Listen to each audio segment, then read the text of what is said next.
Hi, my name is Jasmine Taiwu. I am from Newark, Delaware in the United States. I am a former teacher of Cheongdam Learning, formerly known as CDI or Cheongdam Institute.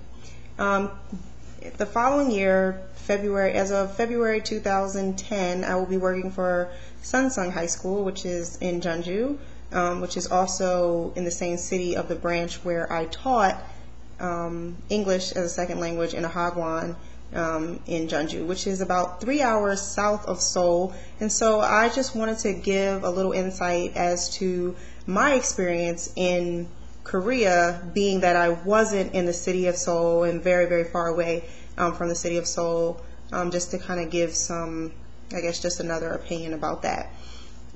So first, there are lots of cities outside of Seoul that I would say are pretty metropolitan. They're not as exciting as Seoul, because Seoul is sort of like New York City. It's really there's a lot of people, and there are lots of things to do, lots of activities, but some of the other cities in the suburbs or outside of Seoul, there are some cities that would be considered, I would consider them metropolitan. So some of those cities are Gwangju, which is actually south of Jeonju. It's probably, I would say, 3.5 hours south of Seoul. Daejeon is a pretty big metropolitan city. It's probably about 2 hours south of Seoul.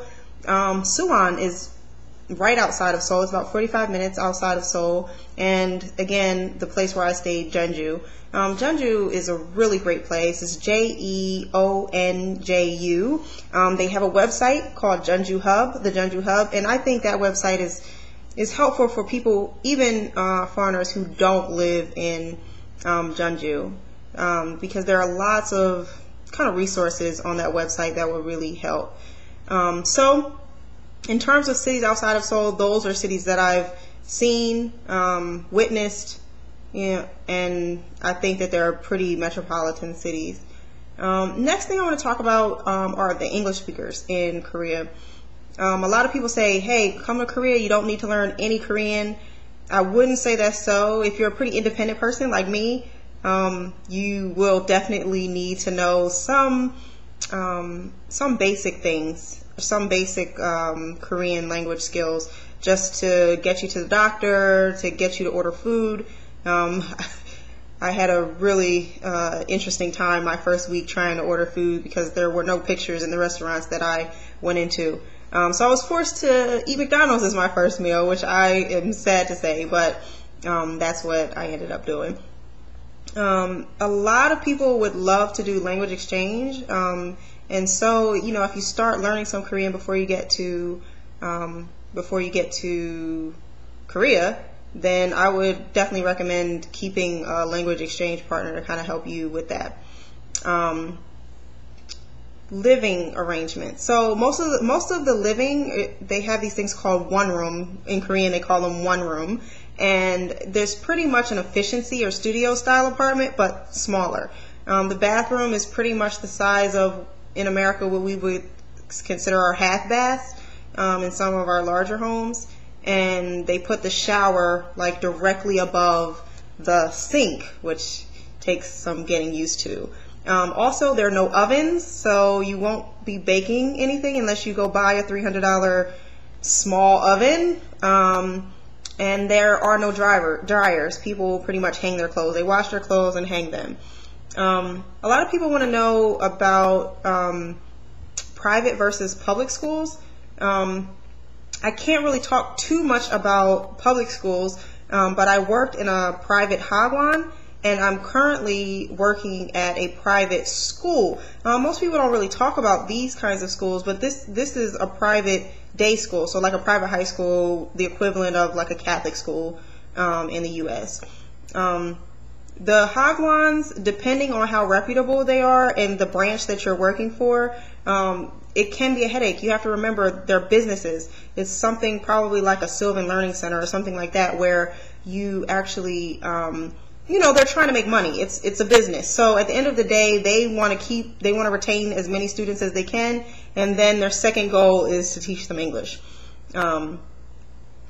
In terms of, your rights, your labor rights, if you have a dilemma, a problem with the Hagwon that you work for, Hagwon is just a private school or a private institute, you pretty much have no time to fight for it. If your school decides, you know what, we don't like you anymore, you've done something to rub us the wrong way, they can just say, hey, you have 3 days to get out of the country, we revoke your work permit, and you really have no time to fight it. So it's really important that you choose a really good school with really quality people. It's kind of difficult to decide, based on one chance meeting or one phone interview, whether you've gotten into the right place. So I would just say really do your homework and try to talk to as many teachers as you can that are actually there. There are lots of things to do. While I was in Korea, I found an English-speaking service 3 hours south of Seoul. I took salsa classes. Pretty much anything that I did in the States, I found a way to do there. For the African American women who wear their hair relaxed, like I do, I pretty much taught my hairdresser how I needed my hair done. I ordered the products, the salon products, from the States via Amazon.com, and my hairdresser uses the products, and I'm very happy with her. She speaks no English, so I had to be really resourceful. I had the instructions translated from English to Korean so that she could read them and know what to do. So if you're someone, a particularly African American female who wears their hair relaxed and is scared about that, that's an option. And also there are hairdressers up in Seoul, Itaewon, that do all kinds of styles, all kind of hairstyles. So no need to fear about that.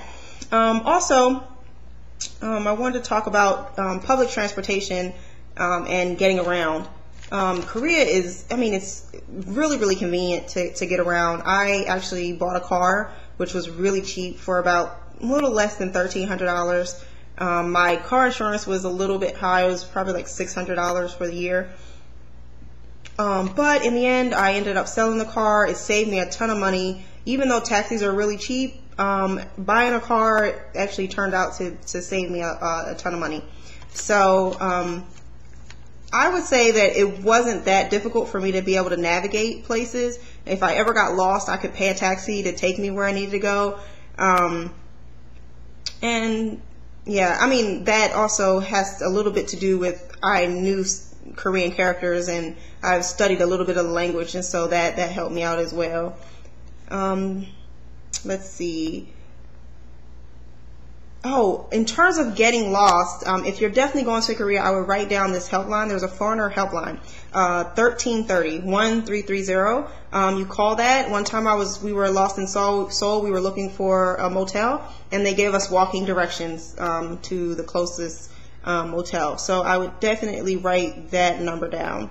And pretty much that is my year in Korea in a nutshell. I hope you enjoyed my video, and good luck.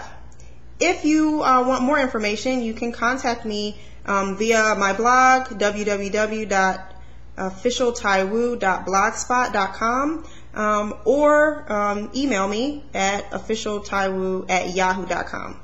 And that's OFFICIAL, T as in Tom, AIWO @yahoo.com. Take care. Make it a great day.